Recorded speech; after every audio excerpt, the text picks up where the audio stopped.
All right, can I get a volunteer to read our mission statement today? Nate, you're in the front row. Go for it.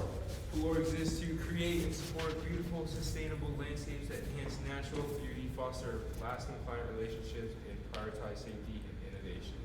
Who wants to read our vision? Pelor's vision is to enhance 1 million properties by 2035. Can I get a round of applause? Good stuff. All right. Here's our operations strategy team. The only addition here is Nicolette there on the bottom. So there's the 5 of us now. You have our admin and finance division. Our operations, fleet, and sales with Ray, Wayne, Nate, Nicolette, and myself, all reporting up into Caleb. Then you have my team, Jimmy, Adriel, Manuel, Nick, Jason, Blaze, and Javon. And we even have a new guy up in Jacksonville, C4. You got Nicolette with irrigation and sod with Bob, Trevor, Colin, Albert, Caleb, C2, Sean, and Timo. And as always, next up, Nicolette's going to come up and talk about some wins, some SMS lesson things, and a few app compliance details. Give it up for Nicolette. Good morning, guys. This way? Yep. All right, first time holding this one, guys, so bear with me. All right, here's some feedback from lesson. We have the first one is Trevor. Tech arrived early and completed all repairs. If anyone wants to reach out to Trevor and just say, hope you're feeling better, he is out today. We have Colin, another one of our new irrigation techs, went above and beyond to fix everything. Thank you, Colin. We also have Albert, another one of our irrigation techs. Did a great job removing and relaying grass he dug up. Thank you, Albert, that's awesome. And then we have Javon, great customer service. The whole month we got 10 5-star reviews. So awesome, guys, that's awesome. Excellent. Is this right? Yep. Okay. All right, so this was something that I showed you guys yesterday on the screen. This is our app compliance for lesson. So this is our service rating. So if you could elaborate a little bit more for me, Brendan, which each state is again? Absolutely. All right, so we talked about it yesterday. I'm going to give you guys the benefit of the doubt. This is the first time you guys saw that yesterday, right? Everybody raise your hand. I don't think anybody that's out in the field has saw the scorecard before. Awesome. So I'm gonna give you the benefit of the doubt. You didn't know what you were trying to go for other than, hey, do this, do this, do this, do this. Now that you understand and have seen it, I expect next month, we know what we're talking about, we know what we're looking at. So this here is our 3-month score. This here is our last month score. Our target is a 4.7. This is sheer 5-star review ratings, right? If we get one bad rating, it drives this number down. They want us at a 4.7. Caleb and I want you at a 5. 4.3 is unacceptable. Seems high, but it's really not. You see how it's in the red? That's shut off mode right there. So now that you know what we're looking for and know what we're going for and you have the target to obtain, let's shoot for a 5 every single time. You guys have door hangers now, and you know you're knocking on the doors, and you know you're knocking on the doors when we're leaving. So remember, the goal is to be at a 5, not a 4.3. Okay? Thank you, appreciate that. And just so you guys are aware, remember one bad rating can shut us off, one bad. So please be knocking on the doors. And as you can tell, it's 11% of our weight of our total lesson score. So this is really, really high for us. Okay, so please knock on doors, let them know that you're there, give them the door hanger or put the door hanger on the door. And then again, this is something that we saw yesterday. This is our whole score. This is what we review every Wednesday with the team to see how we're doing and to make sure that we're not shut off. So we, most of it is on me and Brendan's end and Emmanuel's end to do. So we have like res scores and all of that stuff. That's all on us. But the ratings, the service ratings is all on you guys. I know that's a little confusing, I'm sorry. And then also, not only do we have the service rating, we have the door knockers and all that stuff, our client relations teams puts this note in every single job for you guys to read. and to know that this is the direction that you guys should be taking as soon as you get off the site and as soon as you're going to leave the site. So please make sure you're reading your notes all the way to the bottom. Don't forget, we need to check in and check out. It is required for you guys to do that. This is part of our score. So if you do not check in and check out, they can shut us off again. So please, please, please make sure 100% you guys are checking in and checking out. I know sometimes it's difficult because of the area that you're in. Just move away a little bit and check in and check out. All right, everybody, let's give it up for Nicolette. All righty, everybody knows Rachel. Rachel's gonna come up. She's gonna talk about some new hires that we have on board. A few are in the room, one's up in Jacksonville. Actually, two are up in Jacksonville, believe it or not. And then Rachel's gonna come up and talk about birthdays and anniversaries. So let's give it up for Rachel. Good morning, everybody. Okay, so what am I doing? Right click. So our new hires, we have 4 new hires that have joined our Pelor team. We have Caleb Mahoney. He's actually one of our Jacksonville laborers. I know any of the guys that were here for our 7 o'clock yesterday morning were able to meet him and introduce himself and so forth. We have Jason Rodriguez, who's our new branch manager, who you all met yesterday as well on the Zoom call. He's amazing. We also have Albert Sanchez, who's our new irrigation tech. He's right there, that joined us. And then we have Colin Woods, who is our other irrigation tech that is back there. Woo! If we could just give a little welcome. We're so happy to have you guys on our team. June birthdays. Where's Bob? Mr. Bob, we got him back there. He just had his yesterday, June 3rd. Happy belated. Along with Nick. Yeah. And then myself and Becky are coming up, but we don't have to do that. Woo! And then for our anniversaries, Miss Irene had her 4-year. Wayne is coming up on his 1-year anniversary with us on June 17th. And Adriel, oh, right there. And he's coming up on his 1 year on June 17th as well. Woohoo! All righty. That is it. Give it up for Rachel. All right. And everybody remembers what happens when you miss the all hands. So you will be sent a YouTube video of this meeting. You're going to receive a few questions to answer about it.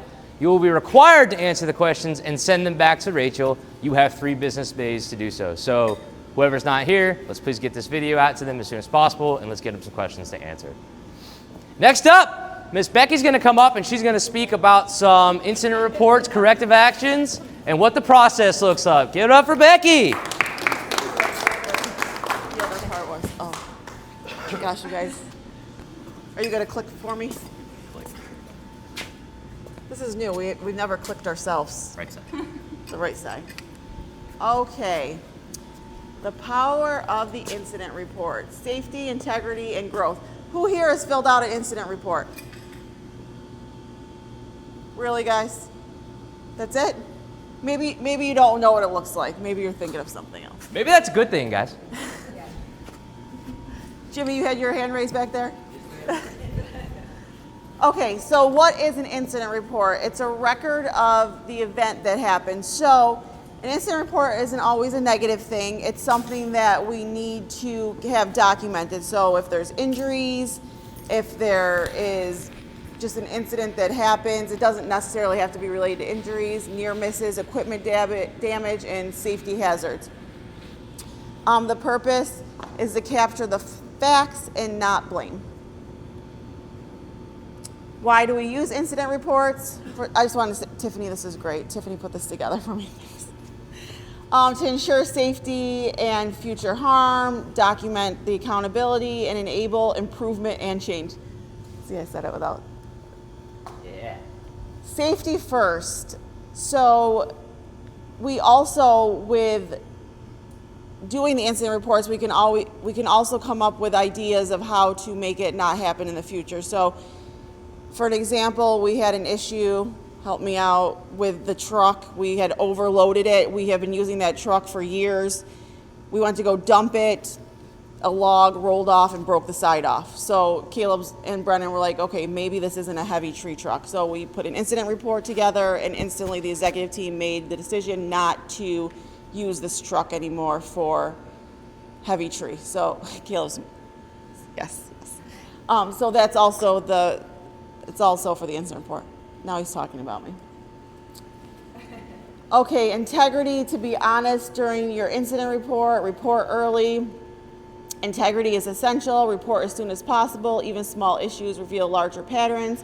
And honest reporting builds trust. So just be honest when you're filling out your incident report. We have people fill out incident reports, and then all of a sudden camera footage comes up from the neighbors, and then that's a whole nother issue. Step-by-step response process. So immediately safety response. Ensure the scene is safe. So this kind of goes into the information that we shared with the management. You're distracting me. The management team of how to fill out the incident report. So when you guys, does anybody know what happens if you have an incident on your job? What do you do as the crew lead or as the laborer? Well, it's a good thing it's on the board. Count it out. Come on. Anybody? Jimmy, what do you do? I was just going to say Jimmy. That's right. Call your boss. So ensure the scene is safe. If the area is unsafe, remove all employees from the scene and call 911 if it's an emergency. Services are required. Provide first aid or emergency care. Where would you find first aid if you needed a Band-Aid? Under your seat. Yeah. Under your seat. Thanks, Jimmy. Ray does safety walks, and we always make sure you guys have safety or first aid kits in the car, right? Administer first aid. If trained, if the injury is severe or life-threatening, call 911 immediately. Notify management. Team members must contact their supervisor to report the injury and provide the following: the name of the team member, the date and time of the location, the description of how it occurred, any witnesses, injury sustained, what body parts, and whether emergency services were used. Okay, so here's the incident report, right? So I just learned yesterday from Brendan that I believe that we have not been 100% filling out the incident reports correctly. So now that you see the paper, now how many people have filled one of these out? See some hands. There you go, Blaze. Come on, guys. I see a lot of them in your file. So this, Brendan, talk me through it again. This is the part that is filled out by the manager, correct? Yes, ma'am. So if Josh calls Nicolette and says, hey, I dropped a tree on an irrigation pipe. Nothing bad, just a little irrigation. She fills out this information, right? So that is the part that we need to make sure that we're doing. Then when you guys get it, who's filling out this part, Brennan? All right. The left side here is going to be the employee that was involved in the incident. The right side is going to be anybody that was around, and that is a witness statement. Okay, so Josh is filling out this because he's the one that caused the problem, and then Jeremy is filling out this part, right? Because he was an incident. He was incident report. Saw the incident happen. And then this is where you sign off saying what you did was, what you put in the incident was correct. This is not just a form, it's a culture. Reporting supports the culture of safety, learning, and accountability. If you see it, say it. If it happens, document. Every voice and every report matters. Woohoo! Let's give it up for Becky. So does anybody have any questions about that? I know it was a little shaky, but basically if something happens, you're gonna have to fill out an incident report. If there's anything that happens at the property, please let us know. There's lots of incidents in the past where something happens, we found out after the fact, we go and talk to talk to the team member and they're like, yeah, that happened. Just be honest. Like Caleb said a few all hands ago, you know, the kid throws a baseball through the window. If you just told your dad you threw the baseball through the window, it wouldn't be a big deal. So communicate. Integrity, quality. Communication by process. Let's not forget our core values, fellas. All right, so as always, we're gonna talk about our driving metrics. And I do have my cell phone in my pocket. Let me shuffle around so we're not zooming in. All righty, so we did a wonderful job last month. So, Sean, can you do me a favor? Run around with these right there. If you hear your name, raise your hand so Sean can get you a card. All right, 75 or better, or right about 76. All right, no 180. Doing a great job across the board. So let's give it up for Wayne. Over there. Raise your hand if you hear your name. Nate. Joe Vaughn. You're my boy. Joe Vaughn. Jimmy. Ray. Adriel. Albert. Trevor. C3. And Bob. Wonderful, wonderful job. You guys kept it under 75 and met your metric. Now, who wants to guess what this next slide looks like? Who wants to guess? It's a 99. Woo! You bet back. Woo! 98.2. What's our goal? 98. Beat it by 2 percentage points. Yay. That's right. So let's give it up for Nate at a 99.9. Wow. Jimmy at a 99.7. Trevor at a 99.8. Colin at a 99.6. Emmanuel at a 98.4. Albert at a 99.6. Jason at a 98.6. Raynell at 100. Jovan at 100. C3 at 100. Wayne at a 98.3. And I just want to take a minute to point out, most names on the list in the green, most miles, right? We drove a lot and we still pulled that off. Give yourselves a round of applause. Awesome job, guys. Last month, we completed 367 jobs. That explains the miles. Great job, everybody. Wonderful, wonderful job. So let's just not forget, while we're out there, our biggest thing right now is sales. Sales, sales, sales, sales, sales. You are all a sales force out there. And what we talked about yesterday in the Daily All Hands, some people weren't there. It might have been Monday, because I was in Jacksonville yesterday. Monday, what did I say? Hey, it's not about just Pelor. It's about you as well. If you go out there and you sell, it's going to drive revenue for you. It's going to drive growth for the company, and it's going to provide more hours for everybody. Better trucks, more equipment. Who wants more people in this room? Right? Everybody should raise their hand. We want to get more people, more sales. It's all up to you guys. Us as well, don't get me wrong. But sales, sales, sales, sales, sales. That's the biggest push. You're going to hear me saying it all month long, so let's not forget. Sales, sales, sales, sales, sales. Let me hear it. Sales, sales, sales, sales, sales. All right. Last as always, our owner, our CEO, Mr. Flint's going to come up and talk about our culture.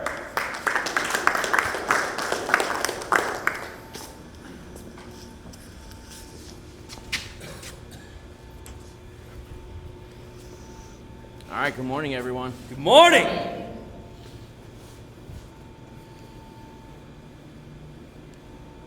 Okay.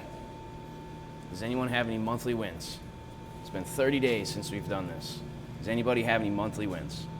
Personal, professional? Hang on 1 second. Jimmy. I survived surgery. Jimmy survived surgery. All right, that's definitely a good win. All right, Brennan's got a win. Got a couple wins, actually. All right. I quit drinking.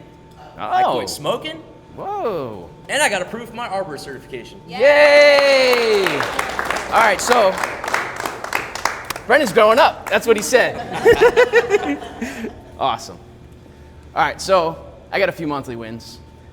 We sold the big red dump truck. The guys came back and they flat out said, look, this truck is not safe. We're not willing to drive it anymore. You got to get rid of it. So what's the best control to make sure that that happens and we're not using it and we're not being unsafe?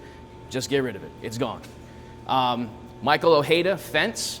I have been working Michael Ojeda for almost 2 years to get this guy's fence in at his automotive shop in Kissimmee.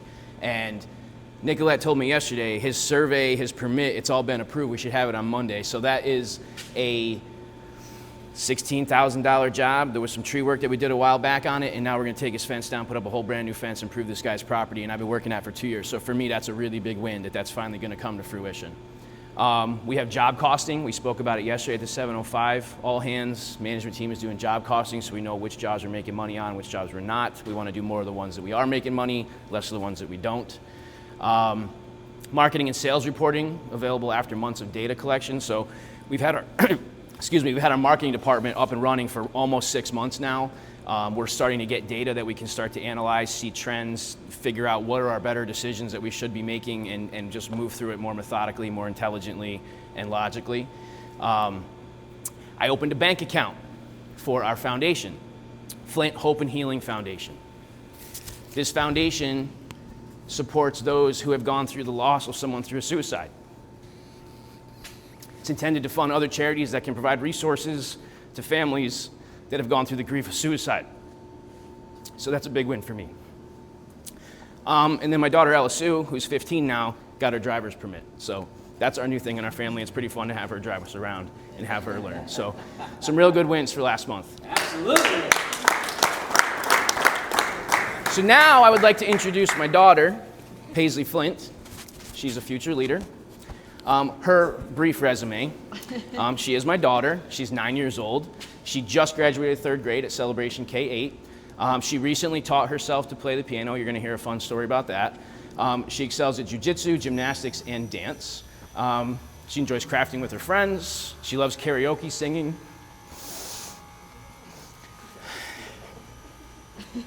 She attends church on a regular basis. The mornings that Becky and I are too tired to get out of bed, she still goes with her friends to church. It's pretty impressive. And overall, she's just a high achiever, and she's a badass. So, here's Paisley.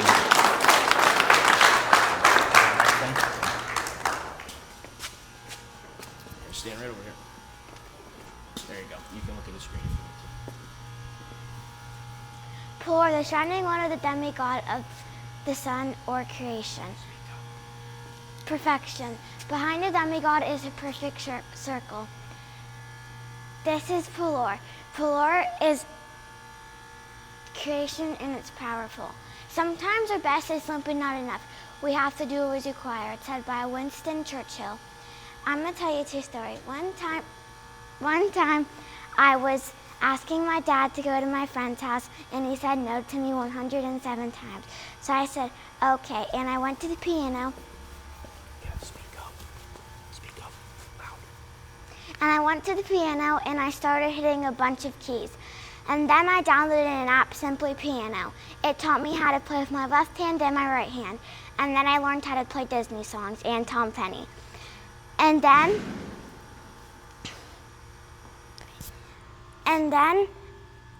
me hitting a bunch of keys wasn't enough. And then I downloaded an app, Simply Piano, and I did what was required, but I found out I spent $370. So what happened? What happened? So me hitting a bunch of keys was simply not me doing what it was enough, and me downloading an app even though it cost a lot. I did what was required. Staff member mission statement. Pelor inspires landscape professionals to achieve their personal, professional, and finance goals. This is called a PPF.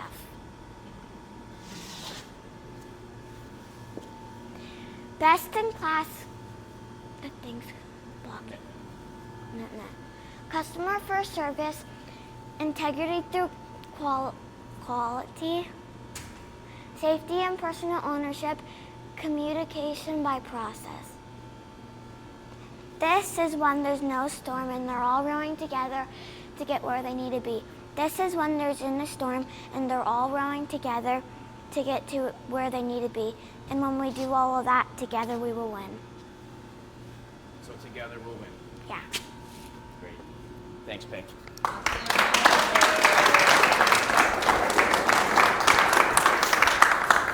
So, did you all hear Paisley's story? Could you hear? She taught herself to play the piano because basically I told her she couldn't go to a friend's house, go find something to do. She started using her left hand. She started using her right hand. The app showed her how to do all this. She went from playing little Disney songs, just ding, ding, ding, to she eventually started to learn Tom Petty's Free Fall. 2 weeks later, we find out she downloaded the app for $370. Now mom's mad. We were able to get the money back, but Paisley did what it was required to learn to play the piano, which was incredible. So proud of her. Awesome. All right, so our vision for the future in 2035 is to be a company that's doing $50 million in revenue. The question is, how do we get there? Well, we need to be professional. We need to be doing 10x things, and this is how. It's through growth. So there may be a lot of things changing around here, and you see how we're changing. A lot of people will stay with us. A lot of people will not if they can't essentially get on a boat and row with us with what we need to do. Because we do not want to go sideways and die, and we do not want to go to close. All the opportunity is here underneath the growth arc. So this is some examples of how we would look, right? Multiple regions. You guys saw Jason. Jason is amazing. He's able to help in so many capacities. Even on our 705 all hands, he's got some wonderful things to contribute. We're going to be doing enhancement projects, but you guys see that with Ashton Woods. We'll be doing reoccurring work where you got to come in and trim hedges and mow the lawn, and that'll come through contract maintenance to grow the company. We will be a uniformed company. We're going to have a nice looking fleet. Everything's going to be white. It's all going to match. We're going to be safe, and we're going to be a big team to get there. It takes people to get all this work done. It's very labor intensive. So, communication by process is one of our core values. So we've spoken about this before, but I think it's just time to repeat. So Henry Ford, he created the Ford Model T that you can see here. And his mindset was to do this through process. So he just started creating metal coming into a warehouse, and out the other end comes a car. You couldn't pick colors. Everything was black. Every car was the same because it would go through machines and people, and they would just create, through a process, a vehicle on the other end. It's exactly what we're doing here. We have a work order come in, it comes through our warehouse, out the other end comes a great enhancement at someone's home. So here's an example of what Henry Ford created. Now I'm sure back in the 1800s it wasn't this advanced, but this is a highly automated assembly line, and there's robots just putting cars together. They're not skipping any steps, they're not making any mistakes, and if they did, this entire thing is just going to pile up on top of itself because there's one little road bump in what they're doing. Here's some more examples. We've got a UPS factory. The packages come in, they go down the conveyor belt, they end up in a truck over here, and they go out to whatever route it is to go to show up at your house. Here's another factory, same deal, just a different conveyor belt layout. It's exactly what we're doing here. We're creating a process. Another factory, here's another one. They come off the sides and fold down in chutes. So just different examples of how a process could look with packages. So we've watched this video before, but we've got some new people in the room, so I think it's time to revisit it and show what a process or what the difficulty of a process that doesn't function could look like. So Brandon's going to play this video for us. I think you just got to click on that link.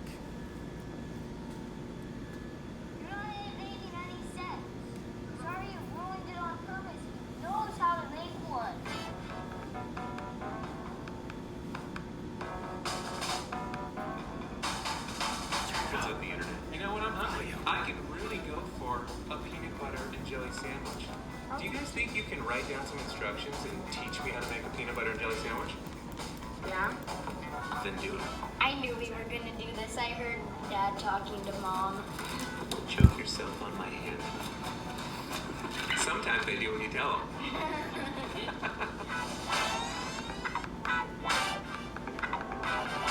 Dad,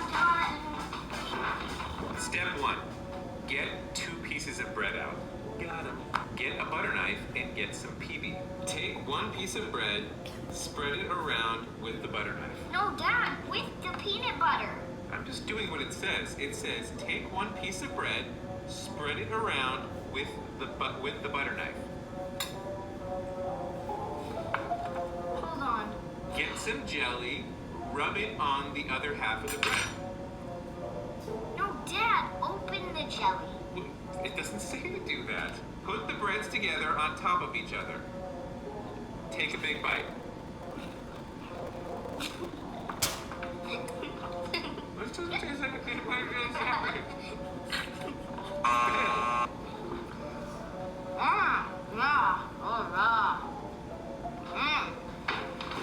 Sorry, I had to make it extremely specific. Oh, good. I'm starving. Take 2 pieces of white bread out of the bag. Take the lid off the jar of peanut butter. Get a butter knife and stick it inside of the peanut butter jar. With the knife, scoop a bit of peanut butter out Bit, of that means like a lot. A bit means a lot? In my world. Spread your scoop of peanut butter onto one of your pieces of bread with the knife. All right? There we go. Doing better than before, though. Open the jelly jar. Squeeze it onto the other piece of bread. No. Done. Closer. Get 2 pieces of bread. Get some peanut butter. Take the peanut butter knife. Open the peanut butter. Put the knife in the PB. Get some jelly. Open the jelly. Squirt the jelly onto the bread. Take the butter knife with the peanut butter on it. Wipe it all over the piece of bread that's blank. Take the butter knife, rub the jelly all over the piece of bread. Oh, he's doing better. Oh. It says all over. Put the 2 pieces on top of each other. This isn't how I meant. Take 2 pieces of white bread out of the bag. Take the lid off the jar of peanut butter. Get a butter knife and stick it inside of the peanut butter jar.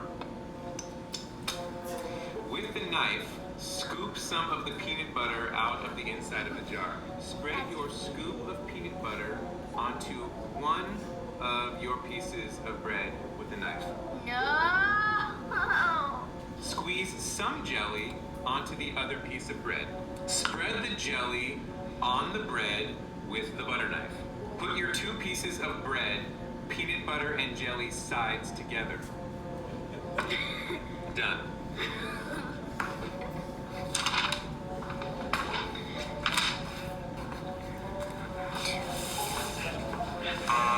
Get 2 pieces of bread. Get some peanut butter. Get some jelly. Open the peanut butter. Get a butter knife. Put the butter knife in the peanut butter. Take the butter knife out of the peanut butter. You did it wrong. Take 1 piece of bread and take the butter knife that has the peanut butter on it and spread it all over the top of the piece of bread. That's the top. I mean the sides. Squirt some on another piece of bread. Take the butter knife, rub it all over the top of the piece of bread. I quit. You're not making any sense. Sorry you ruined it on purpose. He knows how to make one. I know, Evan. It's the joke. It's the game. Oh. Do you know how to eat a piece of bread? You want to take your sandwich with you?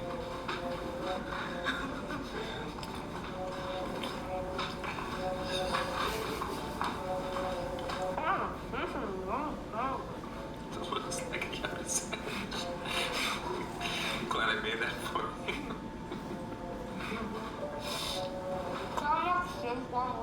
Yeah, go take that one to mommy. I edited a bit. Take 2 pieces of white bread, take the lid off the jar of peanut butter, get a butter knife and stick it inside the peanut butter jar. With the knife, scoop some of the peanut butter out of the inside of the jar. Spread your scoop of peanut butter onto the face of one of your pieces of bread with a knife. Squeeze some jelly onto the other piece of bread. Spread the jelly on the bread with the butter knife. Put your 2 pieces of bread, peanut butter and jelly sides together. Done. Now eat it. Not the best, Well, you made it. but I think it qualifies. That's a win. Woohoo! Well, Evan and John, did that go as you expected? Yes. I expected to win. Well, you sort of won. But really, I feel like we were all losers. Did you guys have fun at all? Yeah. There were at least a few points where it seemed like Evan was kind of having fun. He's like, nothing. All right, so that was a lot of fun, right? So who here has made a peanut butter and jelly sandwich? Raise your hand if you made a peanut butter and jelly sandwich. I'm assuming it's the majority of the room, right? So how long does it take to make a peanut butter and jelly sandwich? 5 minutes? Less than a minute. Okay, I'll take less than a minute. So that took them quite some time. I don't know if you noticed, but if you look in the window in the background, it went from light to dark. They did that exercise for quite some time. I mean, I understand they're dealing with children, but adults are children, they're just in big bodies. So communication is tough. And they did many iterations, and even in the end, I don't know if she really got it right, but the dad said, okay, for the purpose of the exercise, we're done. So essentially that's what we're doing here in trying to create a process, is we're trying to document things in a way where everyone can understand it, right down to almost like a 3rd grade level, so it's easy to understand and apply. So the easiest way to do that is through a picture. So we got white bread, fruit jelly, peanut butter, white bread. So maybe if the little girl had drawn a picture, and I actually learned this in the last week, if you use a picture to communicate, the communication goes up by 60,000%. So maybe think of that next time when you're trying to communicate with someone, that a picture could be very, very helpful. We're trying to put a lot of visuals up here on the board for everyone so we can improve communication. So through that process, you saw a lot of frustration. The children were really the manager. The dad was the employee. He was making it hard on purpose because he was trying to make a point and teach them. So they were flipping in and out of managerial or employee roles. And in the end, the dad actually approved the process. So there's just a lot to be learned there from how you're dealing with your manager throughout the day. If they give you direction, there's a reason. If they tell you to go to job 1 first, there's a reason. They don't necessarily communicate the reasons all the time because they really don't need to, because it's just like, hey, go to job 1. I put these in order for a reason. If someone went to job 5 first, now they're in the wrong place, the truck isn't loaded right, or they didn't go to the dump, or they didn't do that, and now the whole day is shot because we're not following the communication in the process of what we're asking you to do. If there's a note in your job that says knock on the door, it's there for a reason. Someone took the time to write that and put it in your job so that we're following the process. We just want the metaphorical landscaping to come through the warehouse, come out and be a great enhancement on the other side. And if we follow the process, we're going to check all the things we need to do, we're going to make the customers happy, and we're going to get rewarded with more work. So here's a workflow diagram. There's a starting point, explain the first step, leading to explaining the next step or phase.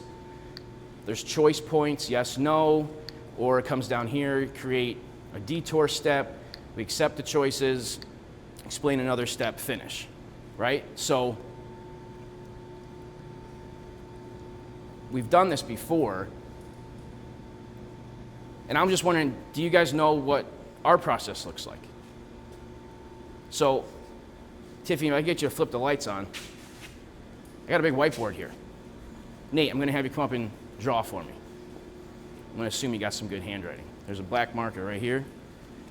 So if you could start to draw us a process map. Does anybody know what our first step is at Pelor? Nobody knows. Albert's shaking his head no. C3, go for it. Knock on the door. Knock on the door, okay? Big enough for everybody to see. There you go. Okay, what would happen after that? What the customer know, what you gonna do, say we're here for, So to sum that up and make it easy for Nate, we'll say a greeting, right? A greeting, okay? Then what?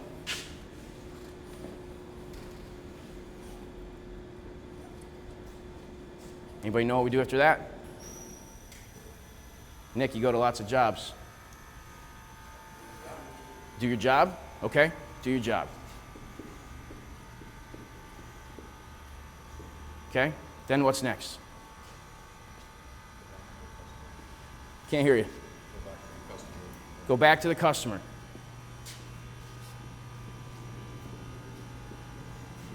Okay, so what are we doing when we go back to them? Communicating.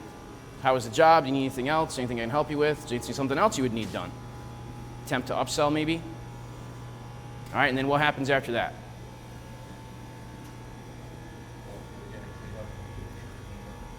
Clean up and leave? Okay. Okay, anything else in this process? Go back to the office, Wayne says, or go to your next job, right? Okay? Cool, thank you. Yep. I'll take that. Okay, can you hit the lights for me again, please?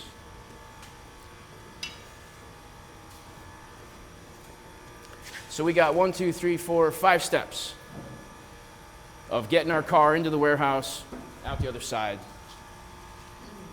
Here's what it actually looks like. Whoa! There's a hell of a lot more than 5 steps there. You know what y'all forgot here? First, we got to get to work. Where's work come from? So y'all out in the field don't know that there's all a bunch of other people in the office that are doing a lot of things behind the scenes to move your workflow forward. And that's the difference in that peanut butter and jelly. You got the manager, and then you got the staff member out in the field trying to get the work done, and there's a huge disconnect on communication, and it's really painful from a managerial standpoint. So, firstly, client contact. So we can get work through a portal, we can get it from an email, a text message, a call, a referral. Then our CRM data, we actually have to put the information into Jobber, so we actually have the client information, so you know what address to go to, we know what phone number to contact them, we can actually put notes in the system so y'all know what to do when you go to the job. So somebody's doing that. We get assigned to an estimator, so Emmanuel would go out and look at lesson jobs or progress residential jobs. He would do an on-site price quote, then it would push into lesson. There's actually a question here, is it a lesson job, is it not a lesson job? If it's lesson, it flows one way, and the estimator can submit the quote. If it's non-lesson, it goes another way, and client relations has to submit it because they don't have the portal access for us to be able to do that. And it flows back into client relations to obtain the price approval. The customer actually has to approve it. And guys, we haven't even gotten to knocking on the door yet. So that could take, I don't know, maybe 3 days on a good day just to get that processed. And then we've got customer expectations on that scorecard you're seeing where they're marking us red and green. There's customers' expectations. They want us to turn jobs around in potentially 7 days, at worst 14. So if they sit on the job for 2-3 days and don't approve it because the price is too high and they have to talk to a manager and a manager and a manager and an executive, it just sits. And that's only one track. That's just the estimation side on REITs. Down here, Nate and Wayne, raise your hands. Maybe stand up for us so we can see y'all. They got a whole different track. The information comes in from a customer. They're actually making like cold calls every day. They're calling people on call lists trying to attract us new work. So they're out here, they have to contact the customer, make an appointment. They got to put some data into the CRM system too. So again, they know the address, the phone number, the name, the email address to contact them again. They have to go schedule an on-site price quote. Hi, Mrs. Johnson, nice to see you. Let's walk around your fence project. Can you tell me what you'd like to have? And then they got to work her up a price quote. Then they have to work that and try to close the job. So then the question is, did it happen? So no, stop, they just wasted all their effort. And then yes, it would flow back into client relations to start processing paperwork. They have to go through the billing department, which is Irene. Irene, raise your hand for us. We love Irene. She has to collect a deposit after we get a contract signed. Then it flows back to client relations to assign it back over to a scheduling manager. So now it's going over to a Jason, it's going to a Nicolette, it's going to a Brendan to actually assign the work. There's more phone calls. Hi, Mrs. Johnson, how you doing? Can we come next Wednesday? Nope, I'm going to be at work. You can't come. Oh, dang. How about Thursday? Nope, I'm at work. Can you come on Saturday? Sorry, Miss Johnson, we don't work on Saturdays. Oh, my goodness, do you mean I have to take a day off? Why didn't my sales rep tell me that? Well, maybe he was implying it, but, I'm sorry to let you know. But just so you know, it's outside work, and you don't actually need to be home for us to trim your trees. Oh, well, that's great. Just come and do it. Perfect. Thanks, Miss Johnson. We'll be there on Wednesday. Right? So there's effort there. So the scheduler makes that contact. The crew lead goes out. Now we're starting this workflow, which there's probably more steps in here. We went pretty quick, right? So now we're starting that workflow. So the scheduler to review the pics and quality control after y'all are done, right? And you submit your work. So now it flows back to a Nicoletta or a Brendan or a Jason to quality control. Hey, did we do it right? We're inspecting. So is it complete? Yes, it would flow that way. And if no, we start a rework loop. Oh, the guys forgot to put the mulch down and trim the tree. So they just did the tree work, but they didn't do the mulch. Now we got to go back. Starts this whole process over. If a yes, goes back to billing department. Irene's got to bill it. Now did the customer pay? Yep, customer paid, and it flows to stop. We got paid, we did the job. We finally got the car to come out of the factory, and hopefully we did a good job as we went. We get a 5-star review. Now if they don't pay, it comes down here. So now it goes to accounts receivable. That's Irene as well, and she's chasing people. We like to call her the shark. She's really good at collecting her money. But sometimes this stuff could take 30, 60, 90 days, and we don't get paid. So that's not in here, right? So then she can get paid, it goes over here and stops. If she doesn't, it creates another rework loop over here, and she's got to just keep calling and following up. So there's probably steps in here that I didn't even get.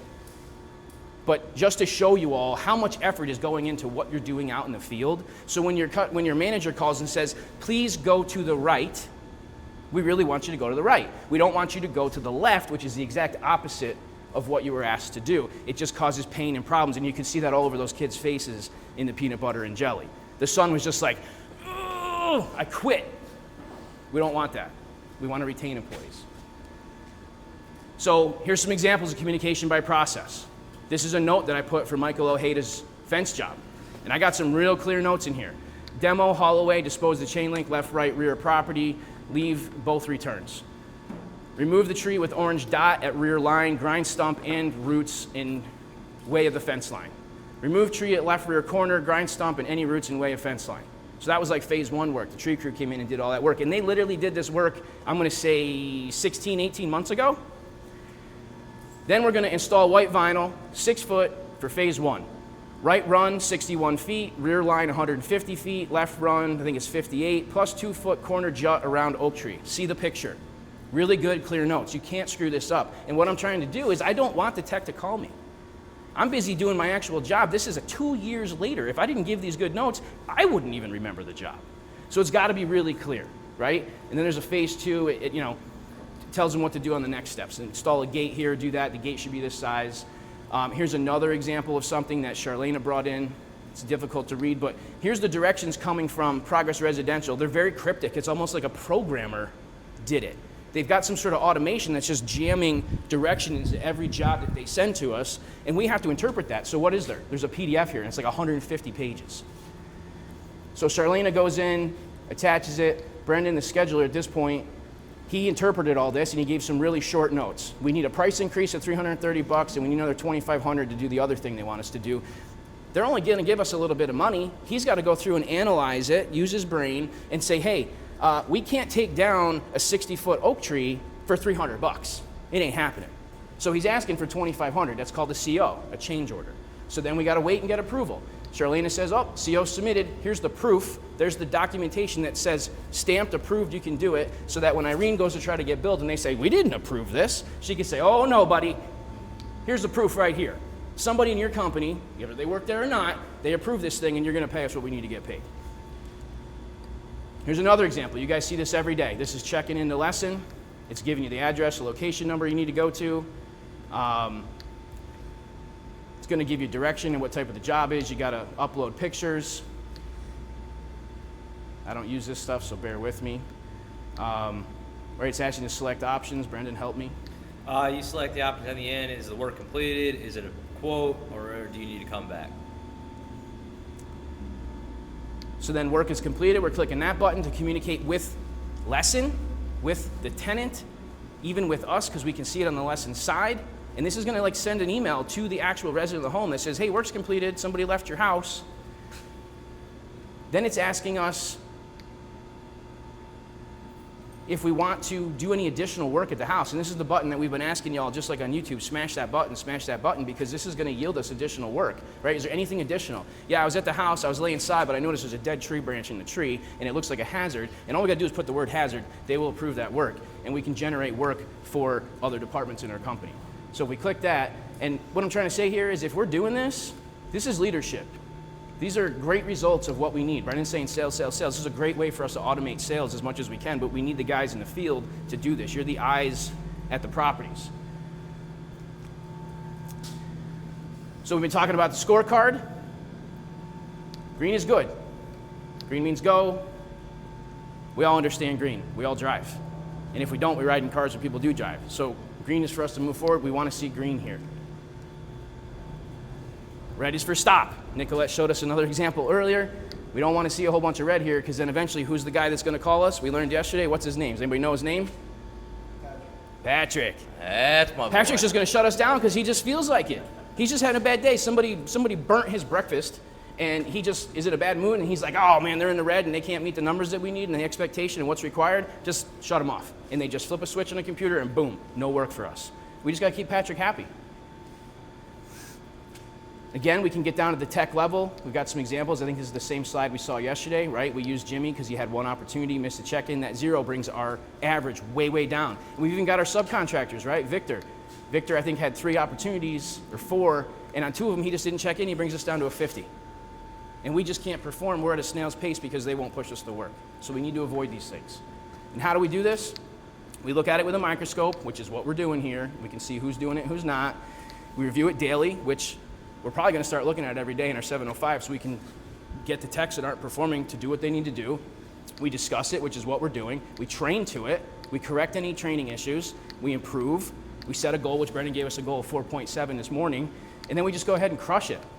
And that's what we're good at. I mean, I just saw those driving metrics. You guys are crushing it. So we just need to go out and keep doing what we're good at.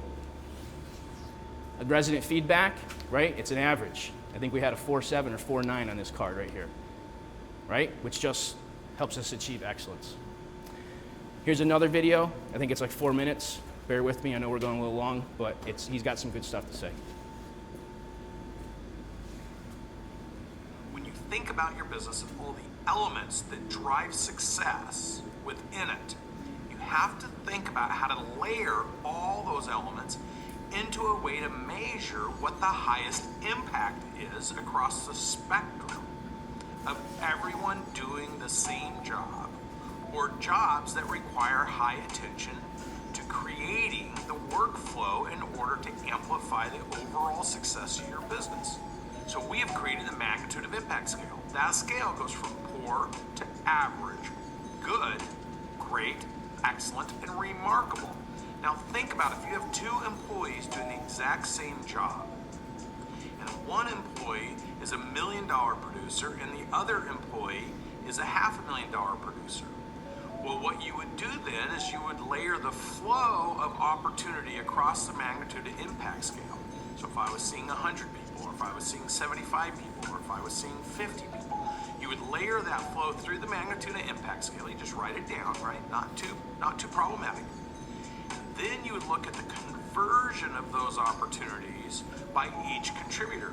So how many people does the $1 million producer see in order to generate $1 million? How many people does the $500,000 producer see in order to generate $500,000? Well, then you can see the deviations. What if they're seeing the same number of people?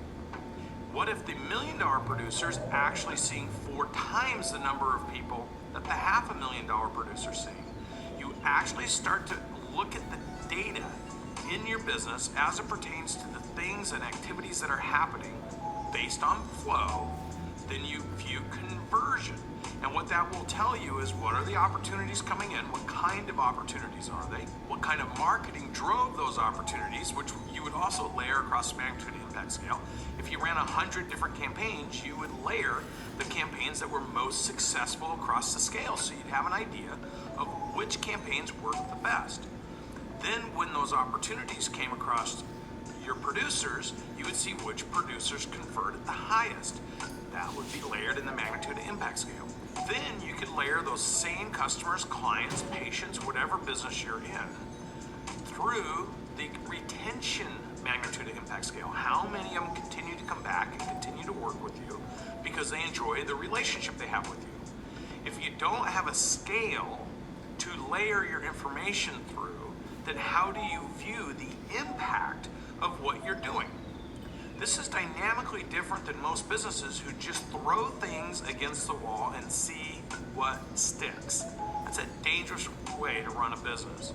In fact, Bain Capital came out with a study that said the businesses that are going through explosive growth, there's two sides to it.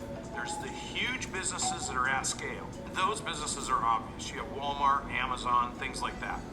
But they said that other sector that's going through explosive growth are the micro market businesses. And what differentiates those businesses that go through explosive growth versus those that go through decline is their attention to the details of the things that drive the most value.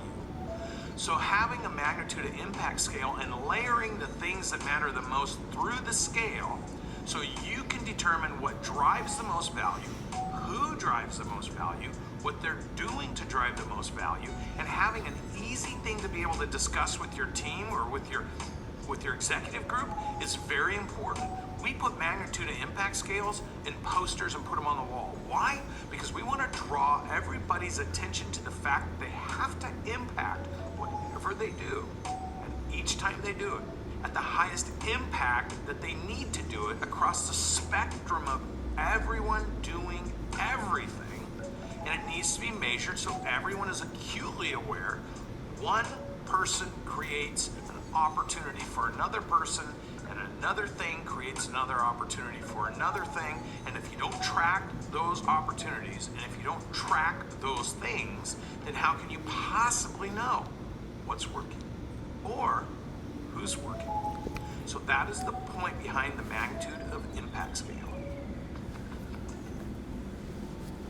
All right, so that dude really slowed himself down.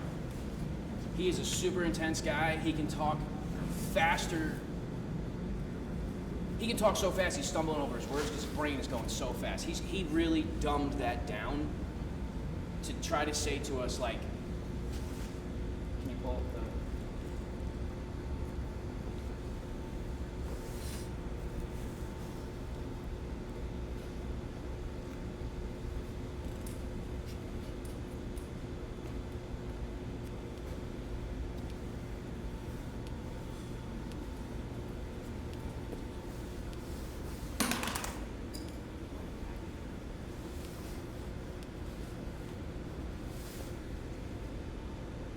One thing, client relations, impacts another thing, which is sales, which sales impacts the work coming in for the crew and the scheduler, which impacts the billing department.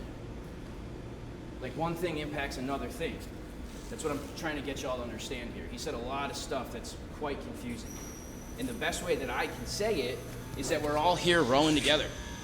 We're a team where one person's decision or one person's action through our integrity impacts another person. If one person makes a bad decision and we potentially get terminated from, let's say, Invitation Homes, that impacts a whole bunch of people. So we just got to be cognizant of the fact that what our actions do, they impact other people as well. So we're just asking you to help with this process, help through the communication, because we just want the car to come in, or the metal to come in, go through the warehouse and come out as a car, right? So for us, it's the sale to come in, a real clear understanding of what we're doing, all the right products to come out the other end, and be a landscape enhancement, right?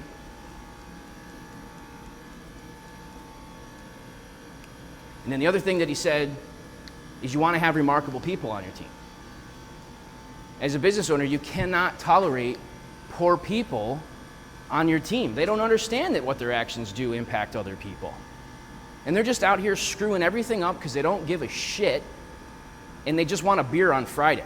But that's not how businesses run. You got to have excellent and remarkable people in order for the business to be successful, because everybody's impacting everybody else. So in the end, you guys are all Pelor. It's not just me. It's the people inside the business that are Pelor.